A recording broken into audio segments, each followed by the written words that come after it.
Sergeant Marcus Chen's hands gripped the steering wheel tighter as he turned onto his street. After 15 months deployed overseas, the familiar sight of a suburban neighborhood made his heart race. The setting sun cast long shadows across well-maintained lawns, and he couldn't help but smile as he approached his two-story house. His 8-year-old daughter Alice would be surprised. He wasn't due back for another 2 weeks. He parked quietly across the street, hoping to maintain the element of surprise. The house looked different somehow, darker, with all the curtains drawn despite the early evening hour. Marcus attributed his unease to being away so long and grabbed his duffel bag from the passenger seat. Moving silently across the lawn, he noticed the front porch light was out. Strange, his wife Karen was usually meticulous about home maintenance. He reached for his keys, but paused when he heard a faint sound from the back of the house. Following his instincts, Marcus made his way around the side, past untended flower beds that Alice used to help tend. The back door was locked, with a padlock on the outside. Marcus's military training kicked in as alarm bells rang in his head. He quickly removed the lock and burst inside, his heart pounding against his ribs. The kitchen was dark and cold. As his eyes adjusted, he saw something that made his blood freeze. Alice was lying curled up on the linoleum floor, wearing only thin pajamas. She wasn't moving. Alice! Marcus dropped his bag and rushed to her side. Her skin was cool to the touch as he gently shook her. "Baby, wake up." Dark bruises marked her arms, and her face was tear-stained. A noise from next door caught his attention. Someone was on their back porch. "Hello? Is everything okay?" A woman's voice called out. "I need help," Marcus shouted back, still cradling Alice. Footsteps approached quickly, and a woman in scrubs appeared at the door. "I'm Sarah, your neighbor. I'm a nurse," she said, quickly assessing the situation. She knelt beside them, checking Alice's vital signs. "How long has she been unconscious?" "I just got home.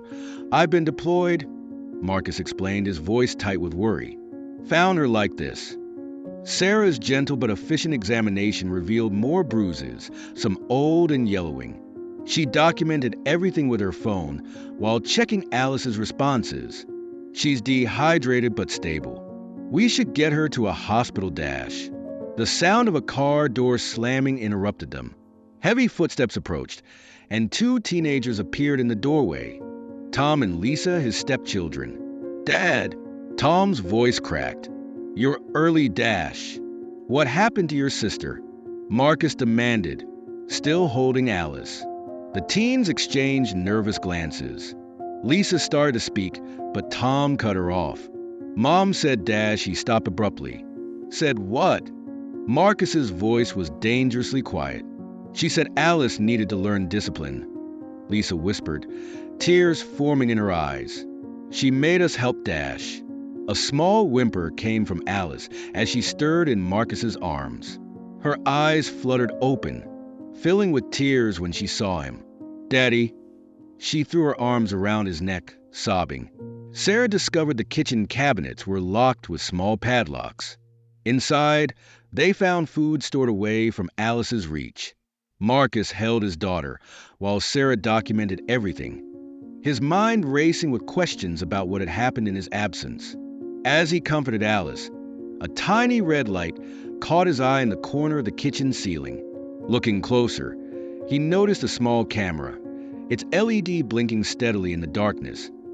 Alice followed his gaze and immediately tensed in his arms, burying her face in his chest. Tom stepped forward, his hands shaking. "They're everywhere," he said quietly. "Mom put them up to watch us, especially Alice."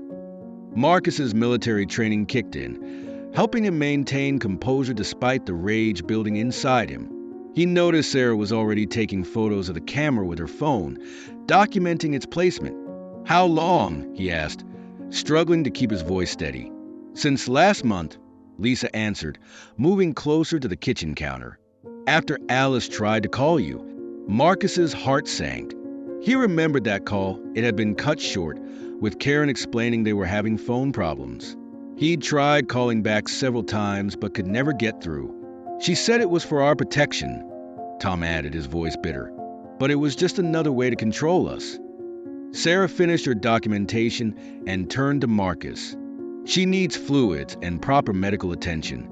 I can help with that here first, but we should consider taking her to a hospital. Alice's grip tightened around Marcus's neck. No hospital, she whispered. She'll find me there. The sound of another car approaching made everyone freeze. Alice began trembling violently, and Tom quickly moved to peek through the curtains. It's just Mrs. Henderson next door, he reported, relief evident in his voice. Marcus stood slowly, still holding Alice. Sarah, can you help me get her cleaned up and checked out properly? Tom, Lisa, I need you to show me where all these cameras are. The teenagers nodded, looking both scared and relieved. As Sarah gently led them upstairs to Alice's bedroom, the small red light continued blinking in the corner, recording every moment of Marcus's devastating homecoming. A small laptop on the kitchen counter suddenly lit up, its screen showing multiple video feeds from around the house, and a folder labeled Discipline Sessions sat prominently on the desktop. The morning sun streamed through newly hung curtains as Marcus Chin stood in the doorway of Alice's bedroom, watching his daughter sleep peacefully in her own bed for the first time in months. The soft rise and fall of her chest and the slight smile on her face spoke volumes about how far they'd come. The last desperate threat from his ex-wife had proved empty, just like everything else about her. The forensic team found nothing, Sarah whispered, joining him at the doorway. Everything she claimed about hidden evidence was another manipulation attempt. Marcus nodded, reaching for Sarah's hand. I never doubted it, but it's good to have confirmation. The house was slowly transforming. Gone were the hidden cameras and locked cupboards, replaced by family photos and open spaces. Sarah had helped coordinate with child psychologists for all 3 children, and their progress was remarkable. Tom and Lisa, no longer walking on eggshells, were rediscovering their voices and personalities. That evening, they gathered around the dining table for dinner, a simple meal of pasta and garlic bread that Tom had helped prepare. The conversation flowed naturally, punctuated by occasional laughter, a sound that would have been unthinkable just months ago. I joined a photography club at school today, Lisa announced, twirling pasta on her fork. They're having an exhibition next month. That's wonderful, sweetheart, Sarah beamed, reaching over to squeeze Lisa's hand. The teenager no longer flinched at gentle touches. Marcus watched as his family interacted, still amazed at how Sarah had seamlessly become part of their healing process. When she'd first offered to move in to help with the children's recovery, he'd worried it might be too soon. Now, he couldn't imagine their home without her. The trial had concluded last week, with his ex-wife receiving a lengthy sentence for multiple counts of child abuse and fraud. The children had been brave during their testimonies, though they attended virtually to avoid direct contact. The prosecution had built an airtight case, revealing a pattern of abuse across multiple states and families. Later that evening, Alice sat at her art table, surrounded by colored pencils, a stark contrast to the dark, hidden drawings they discovered months ago. She was creating a bright family portrait, complete with Sarah in the picture. Is this for the refrigerator? Marcus asked, kneeling beside her. No, it's for Sarah's office at the hospital, Alice replied, adding yellow sunshine in the corner. She said she needed something to make it prettier. Tom appeared in the doorway, laptop in hand. Dad, I got an A on my history project, the one about military families. My teacher said it was really personal and powerful. Marcus felt pride swell in his chest. His son had chosen to write about resilience and healing, using their own story as inspiration while maintaining their privacy. Both Tom and Lisa had shown remarkable strength throughout the ordeal, choosing to stay with Marcus and embracing their role as protective older siblings to Alice. The adoption paperwork sat completed on Marcus's desk, waiting to be filed. Though Tom and Lisa were teenagers, they had asked to be legally adopted, wanting to make their family official. Sarah had cried when they included her name in the family court documents. One sunny afternoon, they gathered in the backyard for a small celebration. Sarah had organized a butterfly release, symbolizing new beginnings. As the colorful wings took flight, Alice squealed with delight, chasing them around the garden. Tom captured the moment on his camera, while Lisa helped serve the cake she'd baked herself. "I have something to ask all of you," Marcus said, reaching for Sarah's hand. The children gathered around, curious. "Sarah and I have been talking and, well," he fumbled with the ring in his pocket. Sarah stepped in, smiling. "Your dad is trying to ask if you'd be okay with us getting married." The response was immediate and joyful. Alice threw herself into Sarah's arms, while Tom and Lisa shared knowing looks. They'd suspected this was coming. "Does this mean I can call you Mom?" Alice whispered against Sarah's neck. Sarah's eyes met Marcus's, both of them blinking back tears. "If you'd like to, sweetheart, I'd be honored." That night, as Marcus did his final check of the house, a habit he developed, but now did with peace rather than fear, he paused at Alice's room. The night light cast a soft glow over his daughter's sleeping form. On her bedside table sat a new photo in a handmade frame, all 5 of them at the butterfly release, laughing together. The security camera in the corner, now used only for peace of mind, recorded a new scene. The family gathered in the living room, celebrating Alice's birthday, with Sarah and Marcus sharing a loving look as they announced their engagement to their smiling children. Marcus watched the playback of that moment on his phone, smiling at how perfectly it had captured Sarah's expression when Alice called her Mom for the first time. The timestamps on these new recordings told a different story, one of healing, love, and second chances.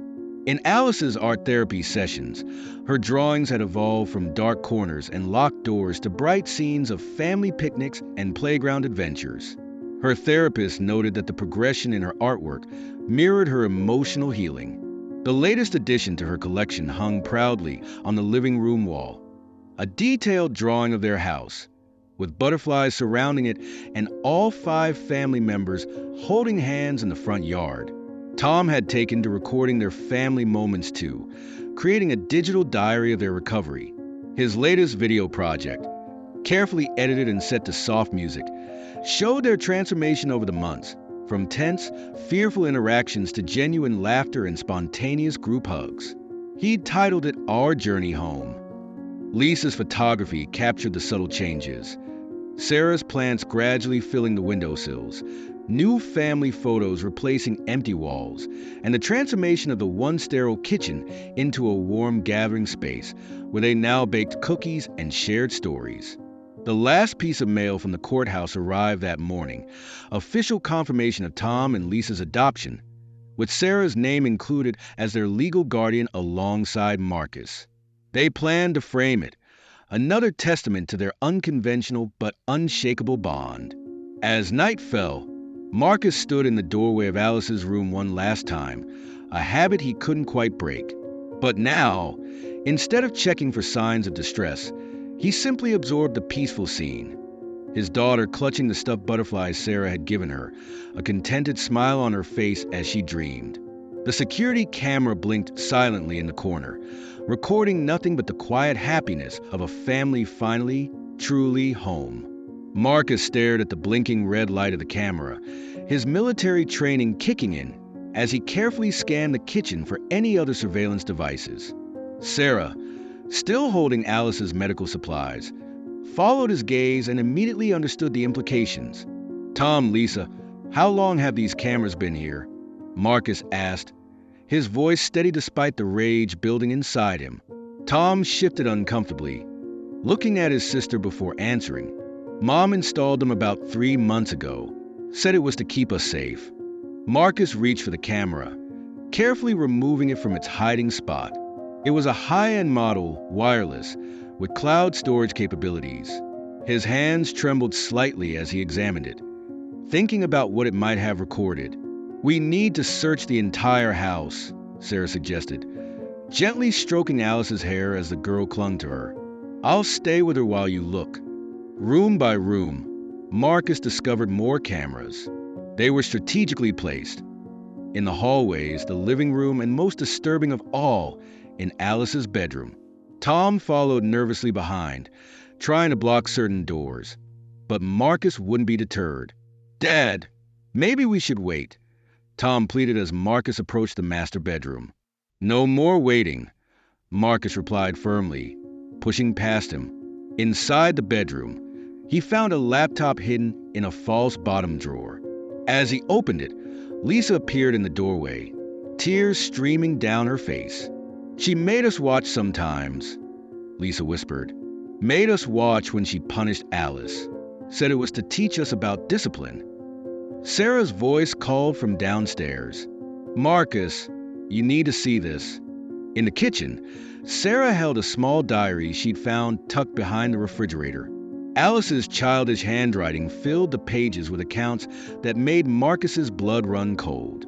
Detailed descriptions of punishments, days without food, being locked in dark spaces.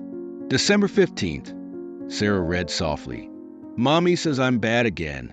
No dinner for 3 days. Tom sneaked me an apple, but she caught him. Now he's in trouble too." Marcus sat heavily in a kitchen chair, the weight of his failure to protect his daughter crushing him. Tom approached cautiously, pulling out his phone. "She made us install an app," he explained, showing Marcus. "It alerts her if we try to call anyone or leave the house without permission. She said she'd hurt Alice worse if we told anyone," Lisa added, hugging herself. "She said no one would believe us anyway because you're never home." Marcus turned back to the laptop, accessing its files. Hundreds of videos were organized by date, each one a documentation of his wife's cruelty. He clicked on one at random, and the screen filled with footage of Alice being forced to sleep on the kitchen floor. "It was worse in the beginning," Tom said, his voice breaking. "She was smart about it. Never left marks where people could see. Said she was teaching Alice to be disciplined while you were away serving the country." Sarah, who had been examining Alice's diary more thoroughly, suddenly gasped. "Marcus, look at this. There are dates, times, everything documented. Alice was keeping track all along." A notification sound from the laptop drew their attention. A new email had arrived in his wife's account, which was still logged in. Marcus opened it to find travel arrangements and documents with different names. "She's planning to leave," Lisa revealed, finally breaking down completely. "I heard her on the phone last week. She said something about starting fresh, about taking us somewhere you couldn't find us." Suddenly, all their phones buzzed simultaneously. A message from his wife appeared. "I know you're home early.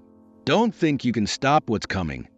The laptop screen flickered, and a video file began playing automatically. On the screen, his wife's face appeared, speaking directly to the camera. "If you're watching this, Marcus, let me show you what really happens when you leave your precious daughter in my care." The video showed a series of carefully orchestrated incidents. His wife's face remained calm, almost pleasant, as she systematically tormented Alice. The timestamp showed this was from just 2 weeks ago. In the background, Tom and Lisa could be seen, their faces masks of helpless compliance. "Turn it off," Sarah demanded, covering Alice's ears as the girl began to tremble. But Marcus couldn't look away. Each scene was worse than the last, revealing a pattern of psychological warfare that went beyond mere physical abuse. "She has everything backed up," Tom explained, his voice hollow. "Multiple cloud accounts, external drives. She said it was her insurance policy." Marcus finally slammed the laptop shut, his military composure cracking. "Where are the drives?" Lisa moved to the bookshelf, pulling out what looked like old textbooks. Inside each one, carved hollow, were hard drives and USB sticks. "She made us help hide them, said it was our responsibility to keep the family's secrets." Sarah had begun documenting everything with her phone, photographing Alice's diary entries and the hiding spots. Her medical training kicked in as she created an organized record of evidence. "We need to get these somewhere safe," she said. "She'll try to destroy them when she realizes you're here." "There's more," Tom said, leading them to his room. He pulled up a floorboard, revealing a stack of papers. Birth certificates, passports, some with different names. I think she's been planning this for a long time. Marcus examined the documents, his tactical mind processing the implications. Multiple identities, escape routes, financial records showing hidden accounts. His wife hadn't just been abusive. She'd been methodically preparing for every contingency. A sharp intake of breath from Sarah drew their attention. She was looking at her phone, scrolling through what appeared to be a social media profile. Marcus, I think I found something. These photos, they're from before she married you. Different name, different family, but the same pattern. There are comments here from people warning about her. Alice, who had been silent throughout this discovery, suddenly spoke up. She has a special box, she whispered. In the attic. She goes there when she's angry at us. Tom nodded grimly. We're not supposed to know about it, but I followed her once. It's where she keeps her real stuff. Marcus was already moving toward the attic access. The box wasn't hard to find, a large metal case, secured with a biometric lock. His wife's organization worked against her. He found the key code written in a seemingly innocent notebook, disguised as a grocery list. Inside were the final pieces of the puzzle: documentation of previous identities, records of other families, and most damning of all, a journal detailing her methodical approach to breaking down each household she'd infiltrated. Sarah read a few passages aloud, her voice shaking. Children are the key. Break them slowly, and the rest falls into place. Marcus's military duty makes this perfect. So much time to work without interference. A notification sound from the laptop broke the heavy silence that followed Sarah's reading. The screen came to life automatically, showing a new video beginning to play. Marcus sat frozen in his chair, his eyes fixed on the laptop screen, as more disturbing footage played out before him. Each new video clip revealed another layer of systematic abuse that his daughter had endured during his deployment. His hands clenched into fists, knuckles white with rage and helplessness. Sarah knelt beside Alice on the living room floor, gently examining fresh bruises that had been hidden beneath her clothing. The little girl winced but remained silent, her eyes darting nervously toward the hallway where Tom stood, shifting his weight from foot to foot. "There's something you need to see," Tom finally said, his voice barely above a whisper. He led Marcus to a loose floorboard in his mother's closet, revealing a cache of documents stuffed into a waterproof container. Lisa, who had been hovering nearby, began to speak in rushed, nervous bursts. "Mom, she's done this before. There were other families, other marriages. She made us swear never to tell anyone." Marcus spread the papers across the bedroom floor, while Sarah documented everything with her phone camera. Driver's licenses with different names, but the same face. Birth certificates, insurance policies, bank statements from accounts he'd never known existed. "I'm contacting Child Protective Services," Sarah said quietly, stepping away to make the call. "We need to document everything properly." Alice sat cross-legged on her bed, mechanically drawing in her sketchbook. The images that emerged were dark. Stick figures locked in rooms, faces with tears, hands reaching through bars. Marcus felt his heart breaking as he watched his daughter process her trauma through art. Tom's phone buzzed with another threatening message from his mother. He showed it to Marcus, hands trembling. "She does this all the time. Tells us what will happen if we don't follow her rules." "She's planning something," Lisa blurted out, tears streaming down her face. "Last week, I heard her on the phone talking about leaving the country. She said she'd take all of us where no one could find her." Marcus tried to maintain his military composure as he organized the mounting evidence. Sarah had returned and was photographing Alice's drawings, adding them to their growing documentation. She worked methodically, her nursing training evident in her thorough approach. "My commanding officer needs to know about this," Marcus said, reaching for his phone. Before he could dial, Tom grabbed his arm. "There's more," the teenager said. "In her study." She keeps everything on an external hard drive. The study yielded more horrifying discoveries. Financial records showed patterns of fraud across multiple states. Sarah found medical records that had been falsified, documenting injuries as accidents when they were anything but. Alice had begun drawing again, this time creating a dark scene of a woman with multiple faces. "Mommy has different names," she said softly, not looking up from her paper. "She says it's our special secret." The anonymous call came just as they were processing the latest revelations. A woman's voice, nervous and hesitant, began sharing details about similar abuse in another state 3 years earlier. Marcus recorded everything, his training kicking in as he asked precise questions. Lisa's phone lit up with a notification. Her face went pale as she read the message. Their mother was heading home early, much earlier than expected. The air in the house suddenly grew thick with tension. Lisa's hand shook as she showed the phone to Marcus. "She's only 20 minutes away."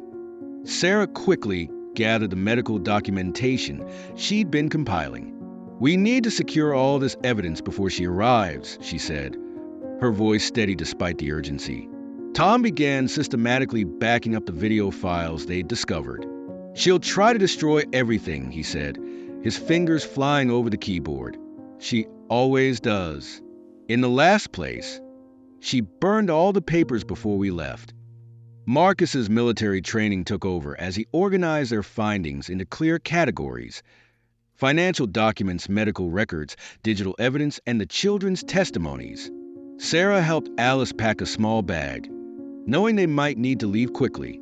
"The patterns are all here," Marcus muttered, reviewing the documents one final time. Multiple identities, multiple families, always targeting military personnel during deployments. A fresh wave of tears rolled down Lisa's cheeks as she helped organize the evidence. She said no one would believe us. That's why she recorded everything, to use against us if we ever tried to tell. Through the window, they could see neighbors going about their evening routines, unaware of the darkness being unveiled inside. Alice pressed herself against Sarah's side, clutching her sketchbook like a shield. "The police should be notified," Sarah suggested, but before anyone could respond, Tom's phone buzzed with another message. Marcus looked over his shoulder at the text, coordinates, and a brief message about a meeting point. "She's accelerating her plans," he realized aloud. "Whatever she's planning, it's happening now." They worked faster, scanning documents and securing files. Alice continued drawing, her latest picture showing a house with dark clouds gathering above it. The similar imagery in all her artwork painted a clear pattern of prolonged trauma. Lisa grabbed Marcus's arm suddenly. "Listen," she whispered. The distant sound of a car engine grew closer, then cut off. A car door slammed. A notification flashed across Lisa's phone screen, revealing that their mother was already there, much sooner than the 20 minutes they'd expected. Through the front window, they watched as a sleek black sedan pulled into the driveway. The porch light cast sinister shadows across their mother's face as she emerged from the car, her movements deliberate and controlled. "She knows," Tom whispered, clutching the hard drive to his chest. "She always knows when something's wrong." Sarah quickly guided Alice into the master bedroom's walk-in closet, wrapping her in a protective embrace. The little girl went willingly, practiced in the art of hiding. Marcus positioned himself between the entry hall and the staircase, where Tom and Lisa stood frozen. The key turned in the lock with an ominous click. Heels clicked on hardwood. "Children?" Their mother's voice rang out, syrupy sweet. "I'm home early. Is everything all right?"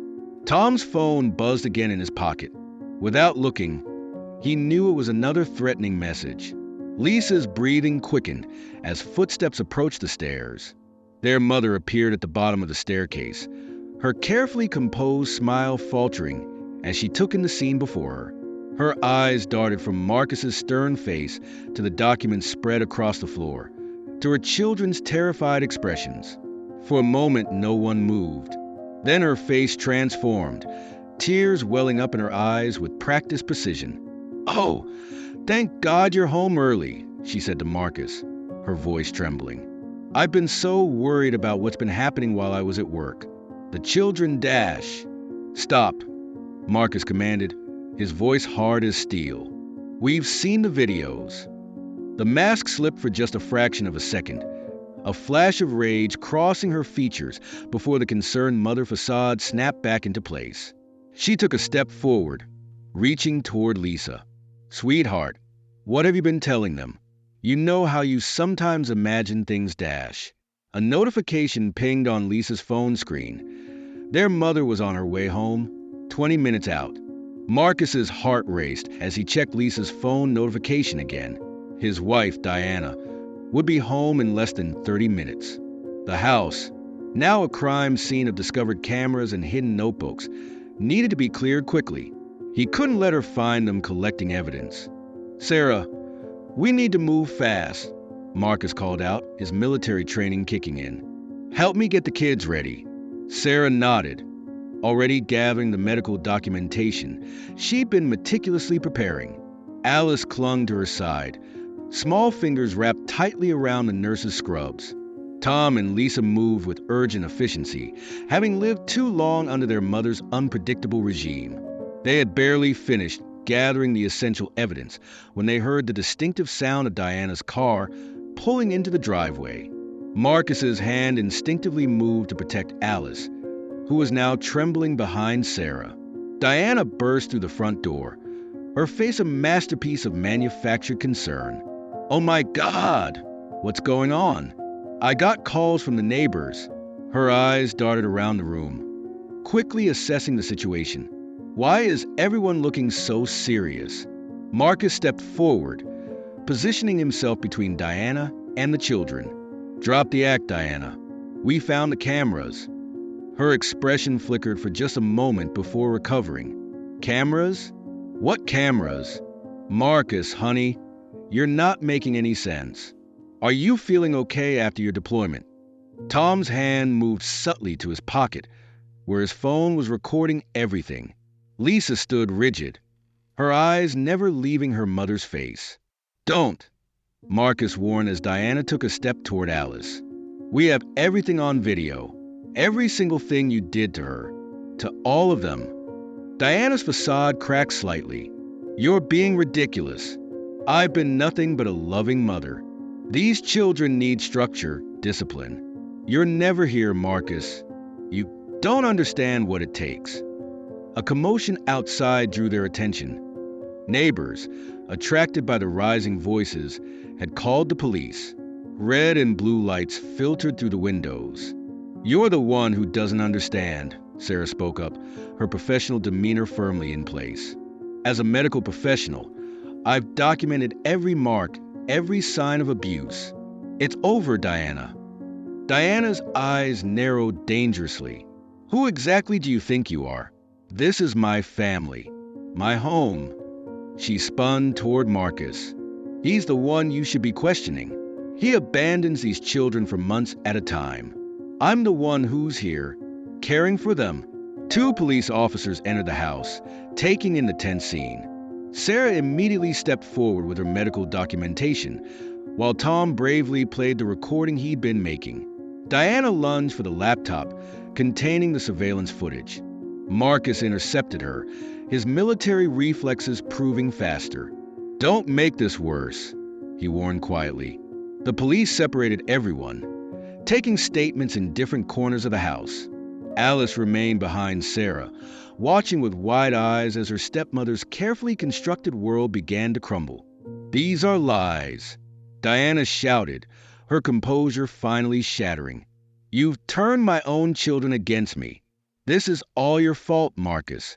Sarah efficiently guided the children toward the door, intent on getting them to safety. Marcus watched them go, his attention divided between protecting their exit and ensuring Diana didn't make any sudden moves.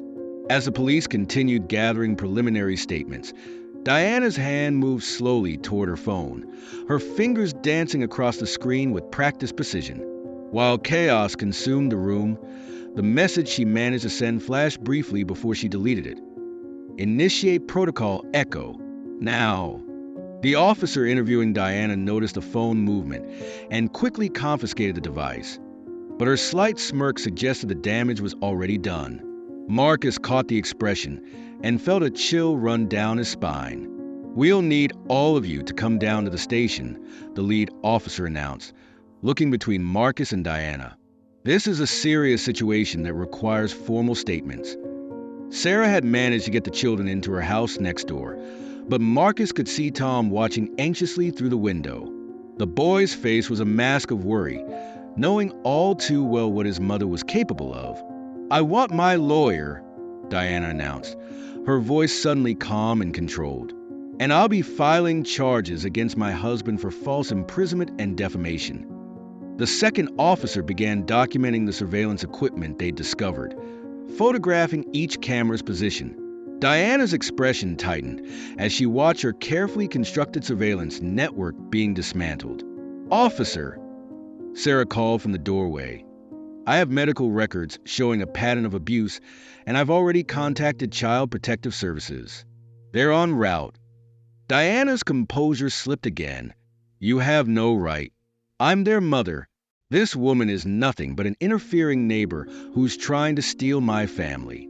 Marcus stepped between them as Diana moved toward Sarah. "Every mark on Alice's body tells the truth, Diana. Every recording, every diary entry. It's over." More police cars arrived outside, and Marcus could see his neighbors gathering on their lawns, watching the scene unfold. Diana's eyes darted between the faces, calculating, planning. "Those cameras were for their protection," she tried, her voice taking on a reasonable tone. "You're away so much, Marcus. I needed to ensure they were safe. You're making something innocent look sinister." But the officer reviewing Tom's phone recording shook his head. The audio clearly captured Diana's earlier implicit admission and threats. As Child Protective Services arrived, Diana suddenly switched tactics. Her face crumpled into tears, and she began sobbing about how no one understood the pressure she was under, how she only wanted what was best for the children. Marcus watched the performance with disgusted recognition. He'd seen this side of her before, but never understood its true nature until now. The CPS workers entered Sarah's house to interview the children, while Diana was escorted to a police car.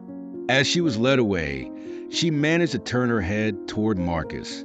"This isn't over," she said softly, all traces of tears gone.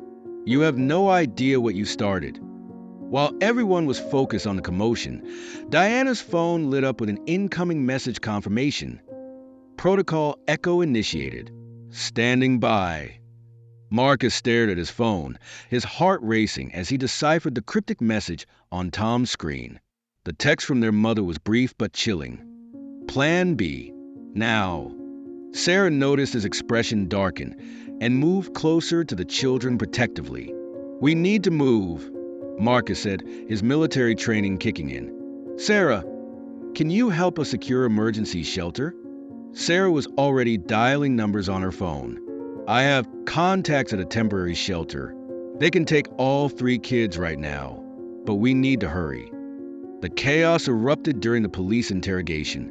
Marcus watched in disbelief as his wife, seemingly cornered, created a distraction by knocking over a water pitcher and slipping past the officers.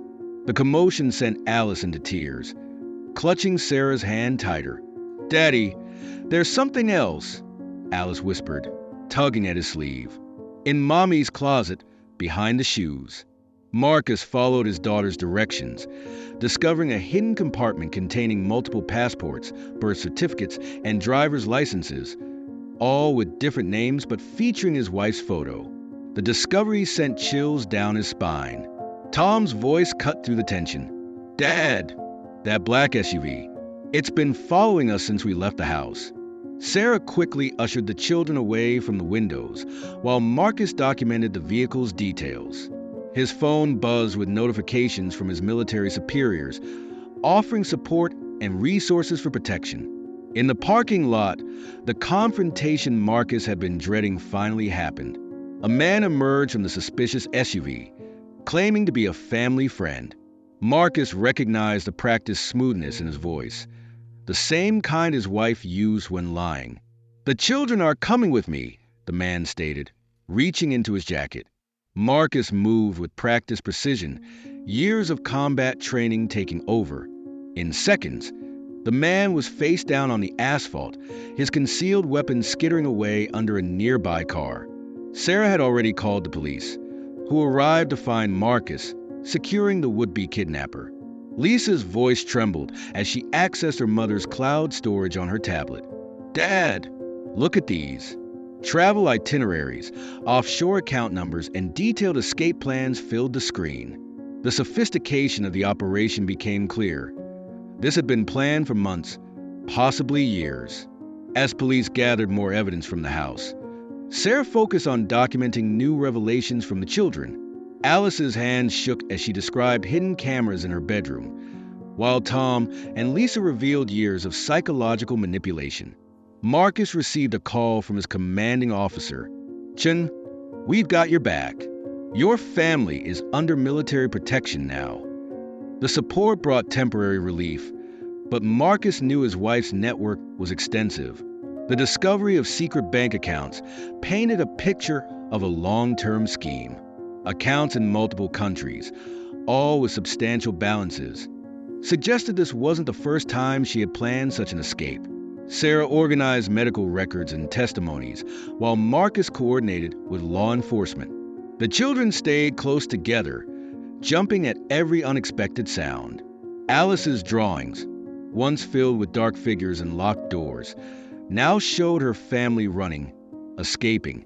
As night fell, the temporary shelter seemed like the safest option. Sarah helped settle the children, while Marcus established security protocols with the staff. The facility's cameras and restricted access provided a sense of safety.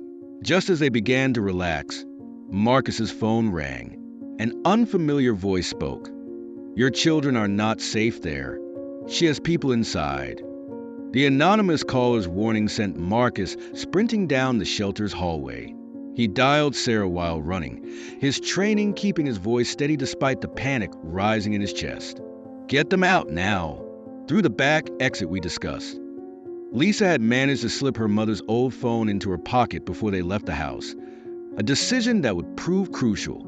As Marcus coordinated with local law enforcement, Tom activated the phone's location sharing, sending a silent beacon of their position to his father. The trail led to the Sunset Motel, a dingy establishment on the outskirts of town. Marcus's tactical approach revealed another of his wife's associates, this time a woman in nurse's scrubs, attempting to lead the children to a waiting van. The sight of Alice huddled in a motel closet, protecting her siblings, would haunt Marcus for years to come. Sarah's medical network proved invaluable as she uncovered a disturbing pattern. "Marcus, look at these records," she said, spreading documents across the motel room table after the children were secure. "She's done this before. 3 different states, 3 different families." Federal investigators arrived within hours, their presence adding gravity to the situation. They brought files documenting a pattern of behavior that stretched back over a decade. Tom's face paled as he recognized his mother's code in old text messages, the same pattern she used with them. "The account numbers," Lisa whispered, looking through bank statements. "They're all multiples of 13. That's how she organizes everything." Sarah arranged for the children to be transported to a military hospital, where security would be absolute. As they coordinated the move, Marcus received support from his unit, fellow soldiers positioning themselves as additional protection around the facility. The pieces were falling into place, revealing a picture more complex and disturbing than anyone had imagined. The evidence pointed to a calculated predator who had perfected her technique over years of practice. Marcus's phone vibrated with an incoming video file. The grainy footage showed his wife, 5 years younger, standing in a different kitchen with a different family, playing out the same scenario that had ensnared him and his children. Marcus's heart raced as he sped toward the shelter, Sarah's knuckles white as she gripped the dashboard beside him. The anonymous call still echoed in his mind. "Your children aren't safe anymore. The military training kicked in, pushing down the panic rising in his throat. They arrived at the shelter in record time, the tires screeching as Marcus parked haphazardly near the entrance. Sarah immediately activated her medical network through rapid-fire texts while running alongside him. The night staff recognized them, their faces telling a story before words could form. The children's room was empty. The beds were still made almost untouched, as if they had never been there at all. Marcus's military instincts took over as he scanned the room, noting the smallest details. Alice's stuffed rabbit left behind, Tom's phone charger still plugged in, Lisa's diary open on the bedside table. The security footage revealed what they feared most. A staff member, someone they had trusted, leading the children out through a back entrance. Sarah's hands trembled as she watched, her medical training warring with her emotional investment in these kids she'd grown to love. There! Tom's location pinged on Marcus's phone, a silent beacon of hope. The boy had managed to activate his hidden backup phone, the one his mother didn't know about. The signal led to a motel on the outskirts of town. The drive was tense, with Sarah coordinating with her hospital contacts, setting up a secure location in the military hospital's pediatric wing. Marcus's mind raced through combat scenarios, preparing for whatever they might find. The motel was exactly the kind of place Marcus's training had taught him to approach with caution. Dim lights, peeling paint, perfect for someone trying to disappear. They spotted the accomplice before he saw them. A man in a dark jacket, standing guard outside room 115. The confrontation was brief but intense. Marcus's military training made quick work of the man, while Sarah slipped past to find the children. Alice was huddled in a closet, protecting her siblings just as they had protected her. The role reversal broke, something in Marcus's heart. While securing the children, Sarah discovered a manila envelope filled with documents, previous cases, other families, different states. The pattern emerged like a horror story told in legal documents and police reports. His wife had done this before multiple times, destroying families across state lines. The federal investigators arrived within the hour, their faces grim as they reviewed the evidence. Tom's revelation about his mother's secret code opened new avenues of investigation. Lisa's discovery of hidden bank accounts painted a picture of calculated, long-term manipulation. In the military hospital, surrounded by armed guards, Sarah organized the children's medical examinations while Marcus coordinated with his unit. The support from his military family was immediate and overwhelming. Protection details, secure communications, resources he hadn't known he could access. Alice clung to Sarah as the night wore on, while Tom and Lisa huddled together, sharing whispered conversations about their mother's patterns, helping the investigators understand her methods. The siblings' bond had grown stronger through adversity, but the trauma was evident in their tight shoulders and watchful eyes. Sarah's efficient organization of the hospital wing created a fortress of medical professionals and security personnel. Each entrance was monitored, each visitor thoroughly vetted. The children were finally safe, or so they thought. A video appeared on Marcus's phone. His wife, years younger but unmistakable, standing with another family in another state. The footage showed her playing the same role, loving wife and mother, before she disappeared with their savings and left emotional devastation in her wake. The timestamp revealed this was just one in a long line of similar scenarios. Marcus watched the video with growing horror, understanding finally the full scope of what they were dealing with. This wasn't just about his family. It was about stopping a pattern that had destroyed countless lives across the country.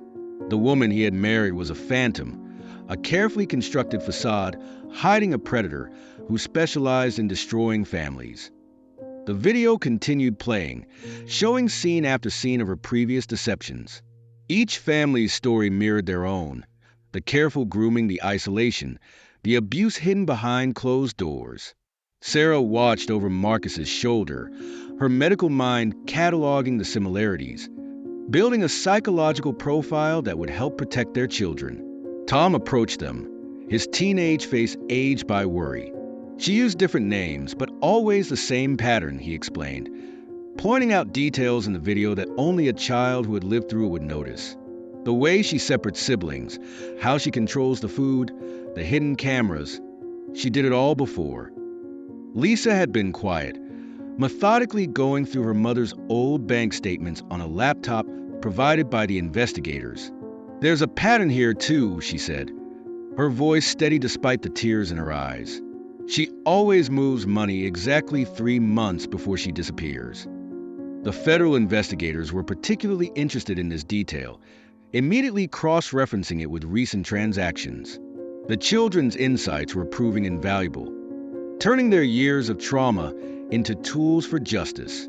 Alice had fallen asleep in Sarah's arms, exhausted from the night's events. Even in sleep, she maintained a protective curl around herself, a habit formed from months of abuse.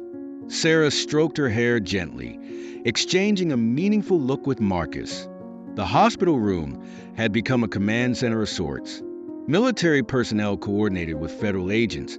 Medical staff maintained a protective circle around the children, and Marcus stood at the center of it all, a father fighting for his family's safety.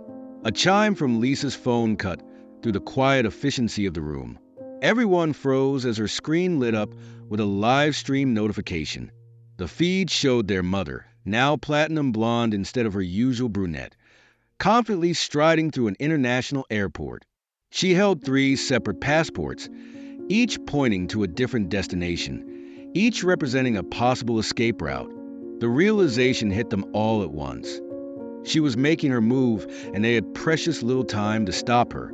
Marcus sat in the dimly lit conference room, his hands trembling as he watched the video footage on the large screen.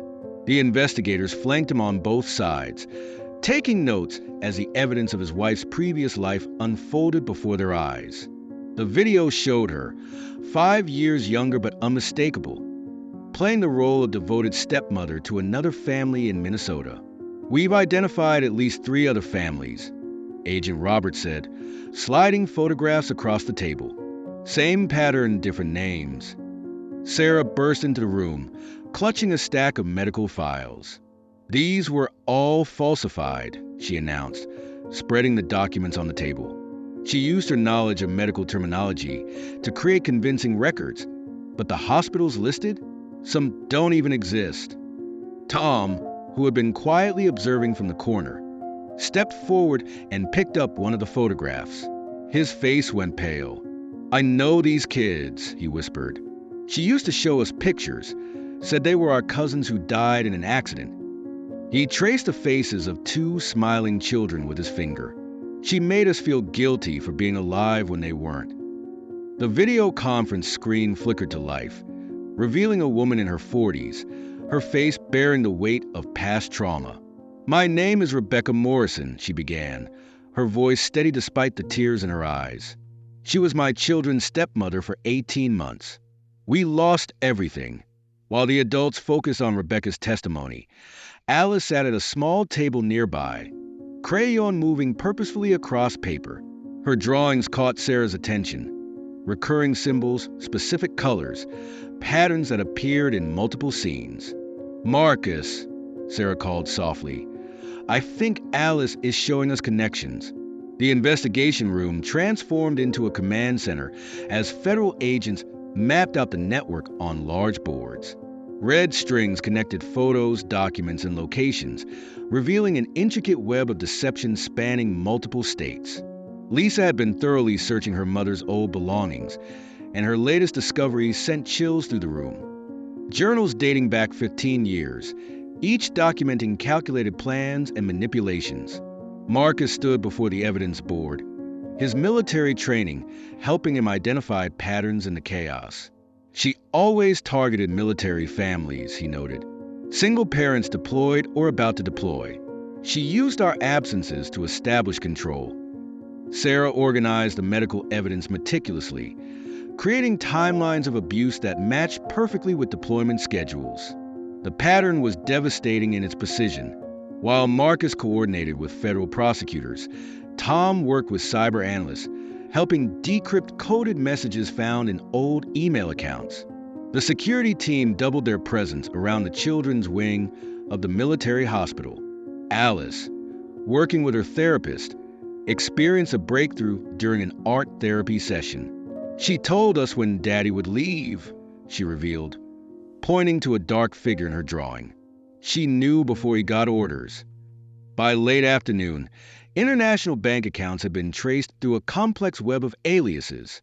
Marcus's military connections proved invaluable, providing access to records that might have taken weeks to obtain through conventional channels.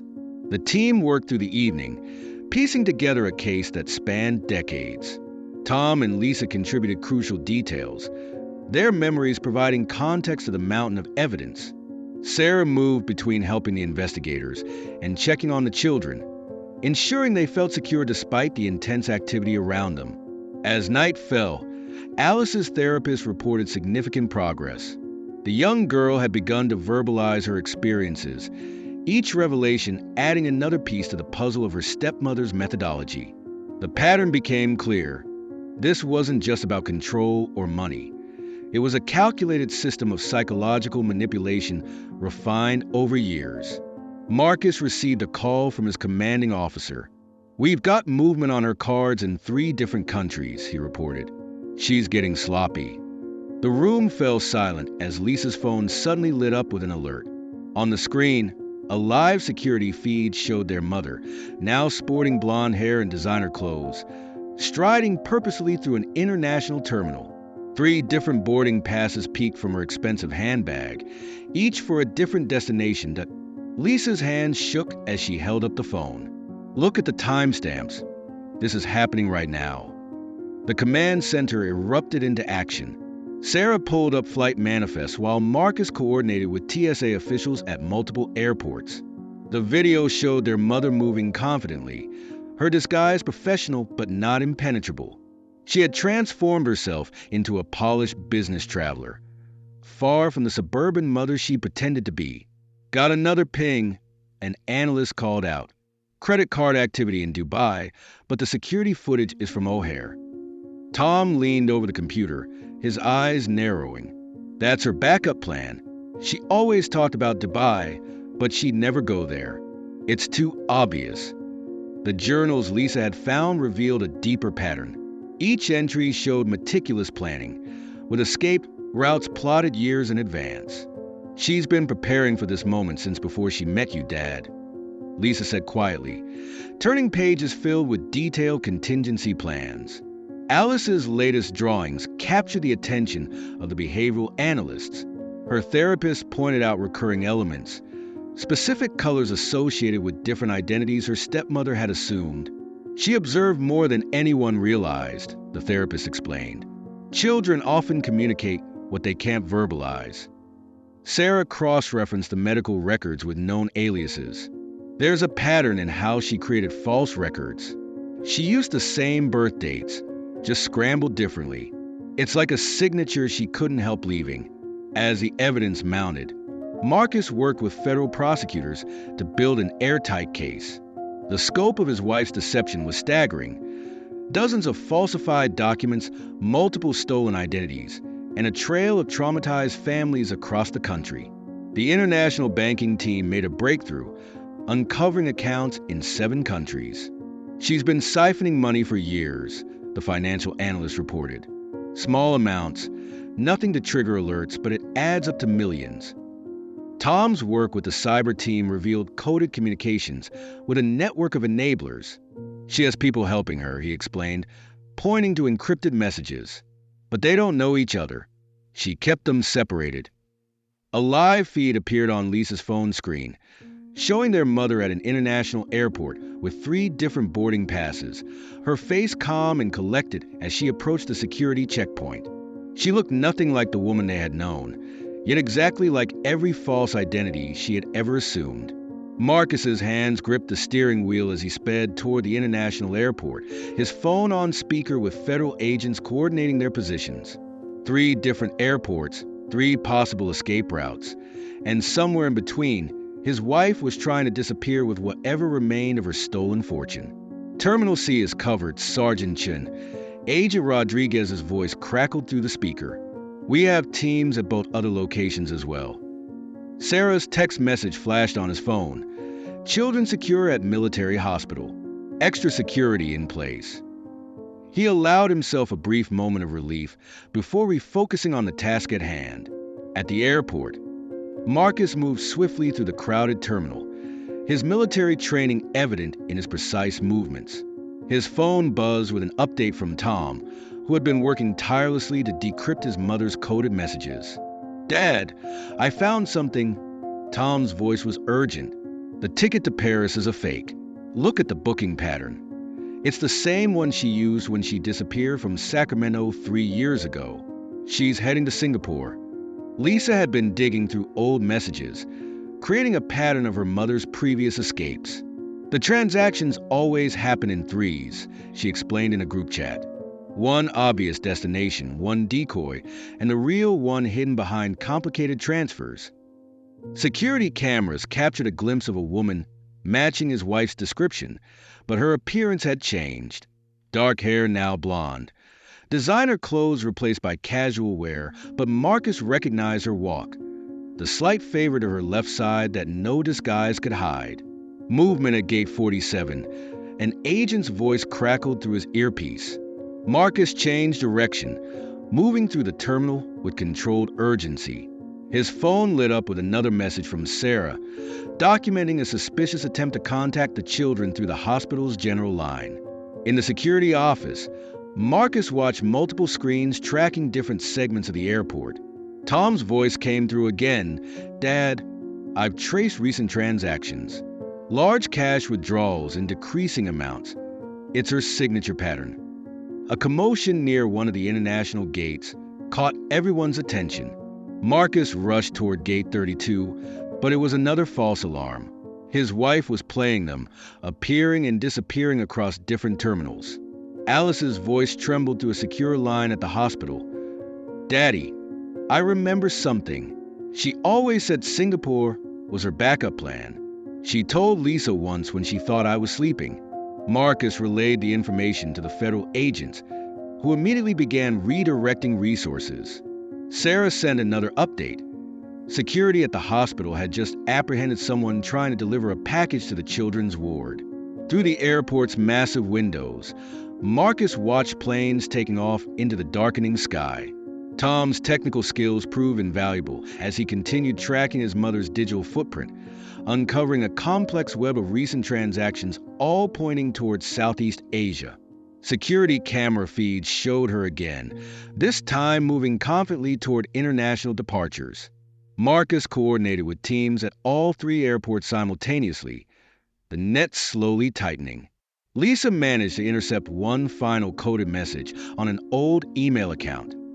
Flight numbers buried within innocent-looking travel blog comments. "She's heading to Terminal E." Marcus barked into his comm unit, changing direction again.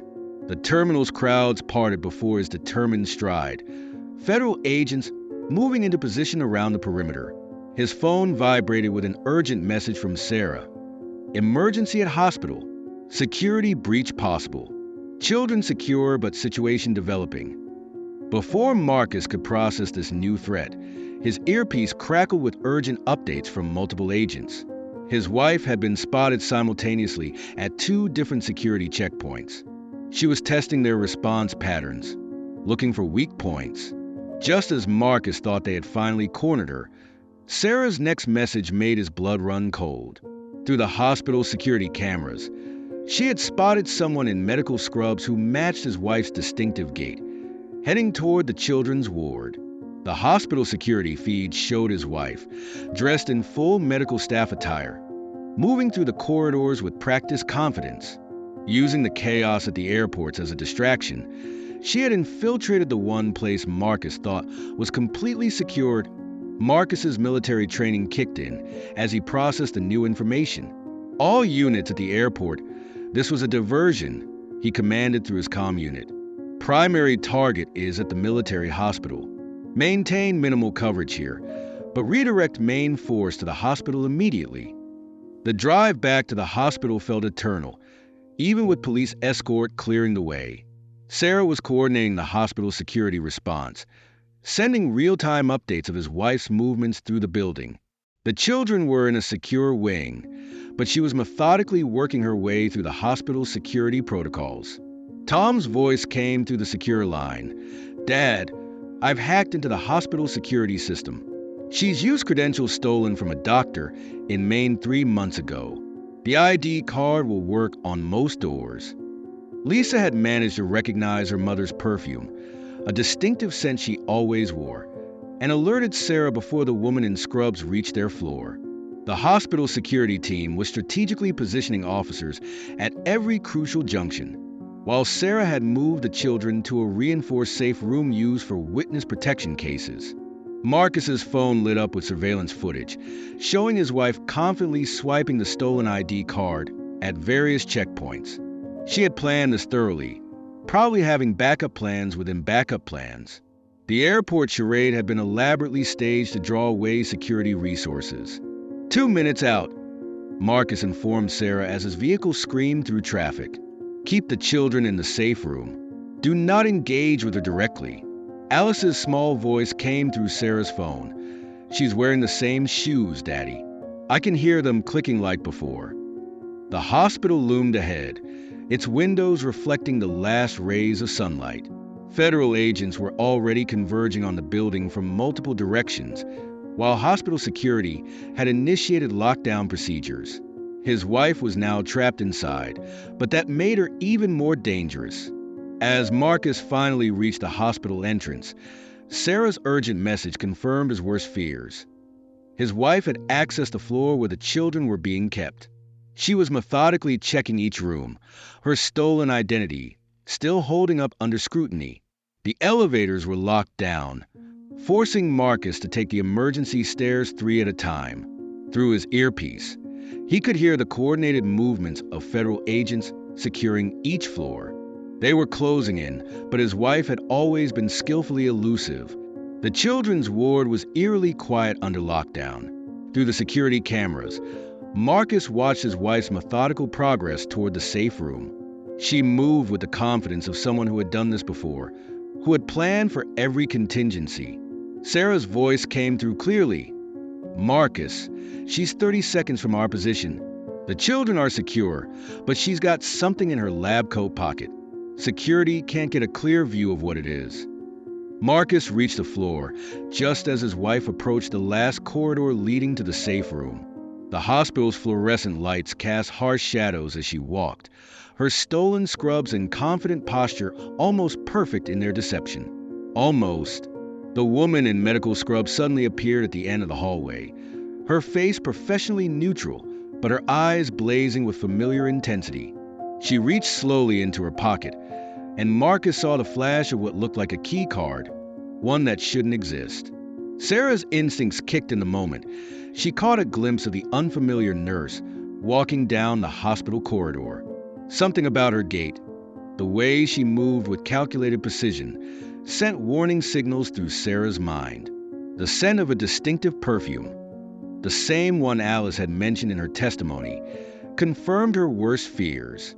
"Code Silver," Sarah whispered into her radio, keeping her voice steady while maintaining visual contact with the disguised woman. "East Wing, pediatric floor." Marcus was 20 minutes away when he received the alert. His military truck screeched as he made an illegal U-turn, his heart pounding with the knowledge that his children were in danger. Again, inside the hospital room, Alice was the first to recognize the threat. The 8-year-old's body went rigid at the familiar scent wafting through the doorway.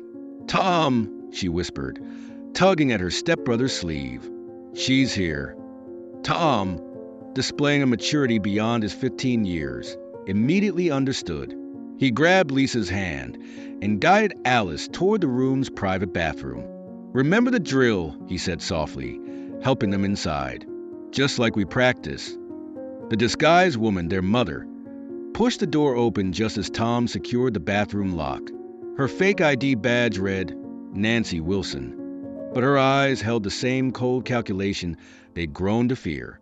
"My beautiful children," she said, her voice dripping with artificial sweetness. "Did you really think they could keep us apart?"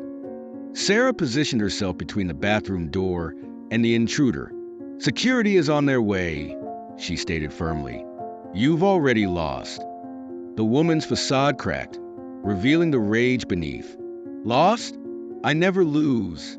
These are MY children. She pulled something from her pocket, a syringe, and lunged toward Sarah. Years of emergency room experience had honed Sarah's reflexes. She dodged the attack, simultaneously pressing the panic button on her ID badge. The hospital corridors erupted with alarms. Inside the bathroom, Alice huddled between her siblings, tears streaming silently down her face as Lisa held her close. Tom kept his phone recording, documenting everything just as Marcus had taught them. The struggle in the room intensified. The woman's carefully constructed persona completely dissolved, revealing the monster they'd all come to know. You think you can replace me? She screamed at Sarah. I am their mother. I own them. Security officers flooded the corridor just as Marcus arrived, his military training evident in his focused determination. He burst into the room to find Sarah maintaining a defensive position, his wife wild-eyed and dangerous. It's over, Marcus declared, his voice carrying the weight of absolute certainty. Over? His wife laughed maniacally. I raised those children. I shaped them. Everything they are is because of me. The bathroom door opened slightly, and Tom's voice rang out, clear and strong. No, Mom. Everything we are is despite you. Lisa joined in. We choose Dad. We choose safety. We choose love. The woman's composure shattered completely. She rushed toward the bathroom, but Marcus intercepted her with practiced efficiency. Security officers moved in, and within moments, she was restrained. Alice, summoning courage that brought tears to Marcus's eyes, stepped out from the bathroom. She walked directly to Sarah, taking her hand. You're not my mom, she said to the restrained woman, and you never were. Federal agents arrived to take custody of the woman, who had now devolved into incoherent ranting. As they led her away, Tom and Lisa stood with Marcus, while Sarah kept Alice close. I made you, the woman shouted as agents escorted her out. Everything you have is because of me. You're nothing without me. Tom looked at his sister, then at Marcus and Sarah. No, he said quietly. We're everything because we're finally free of you. The family huddled together as their tormentor was led away, her shouts echoing down the corridor. Marcus held his children close, feeling their bodies gradually relax as the immediate danger passed. As the woman was led away, she turned one last time, screaming that she had one more secret that would destroy their family. Sarah exchanged knowing glances with Marcus. They'd heard these threats before. Each final secret had proven to be another manipulation, another desperate attempt to maintain control. The hospital staff quickly secured the floor, while federal agents began their preliminary investigation. Security footage would need to be collected, statements taken, and new protective measures implemented. I recorded everything, Tom said, holding up his phone. His hands were shaking slightly, but his voice remained steady. Just like you taught us, Dad. Marcus squeezed his son's shoulder, pride mixing with lingering concern. You all did exactly what you should have. You protected each other. Alice hadn't let go of Sarah's hand, her small fingers intertwined tightly with the nurse's. Can we go home now? She asked, her voice small but steady. Soon, sweetheart, Sarah assured her, kneeling down to eye level. The doctors just need to make sure everyone's okay first. Lisa, who had remained quiet since their mother's removal, finally spoke. She was never going to stop, was she? Marcus pulled his stepdaughter close. But she can't hurt any of you anymore. This time, she's facing federal charges, multiple identities, crossing state lines, attempted assault in a hospital. She's going away for a very long time. The family waited together while federal agents processed the scene. Tom shared his recording. Lisa gave her statement, and Alice bravely recounted recognizing her stepmother's perfume. Throughout it all, Sarah remained by their side, her medical expertise and emotional support proving invaluable. As the day's adrenaline began to fade, exhaustion set in. The children's eyes grew heavy, their bodies finally relaxing from their defensive positions. Marcus watched as Sarah efficiently arranged for them to be moved to a more secure wing of the hospital, one with enhanced security and a better view of the sunset. Family stays together tonight, she announced, having made the arrangements with hospital administration. No one sleeps alone. As darkness fell over the hospital, the family settled into their new room. Alice curled up between Tom and Lisa on the large hospital bed, while Marcus and Sarah kept watch from nearby chairs. The monitors beeped softly, a rhythmic reminder that they were safe, protected, and together. Before drifting off to sleep, Alice reached out for both Marcus and Sarah's hands. "We're still a family, right?" she whispered. "More than ever," Marcus assured her, meeting Sarah's gentle smile with one of his own. They would face whatever came next together, stronger for having weathered this final storm. The last traces of their tormentor's influence were fading, replaced by the unshakable bonds of a family redefined by love rather than fear.